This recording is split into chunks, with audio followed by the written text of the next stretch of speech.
Tere! Tere!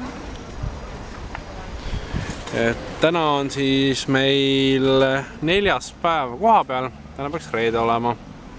Ja tänase päeva me veedame hotelli juures basseini ääres.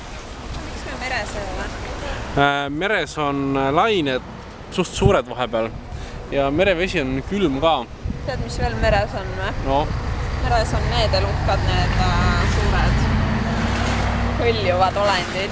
Kerli mõtleb millimallikaid. Olid suuremad juba sellised. Millimallikus on selline nunnu ja armas ja väike, aga need olid mingid sellised monstrumid. Ja. Mis me eile tegime? Eile käisime me Varnas. Varna on see linn, mis asub sealpool, mingi paarkümmend kilomeetrit. Ja siis Varnas on olemas Varna Mall. See on nagu mingi kaubanduskeskus, mis on ennast igale poole sisse söönud, et sinna võivad tasuta bussid ja igal pool on reklaamid väljas. Et tahetakse, et turistid käiksid seal ostmas ja söömas ja siis seal oli isegi kino olemas ja ma sain teada, et Bulgaaria kino on inglise keeles ja bulgaariakeelsete subtiitritega, nii nagu Eestiski. Nii et teoorias saab kinos ka käia, kui sa leiad nagu sobiv aja ja oled Varnas õigel hetkel.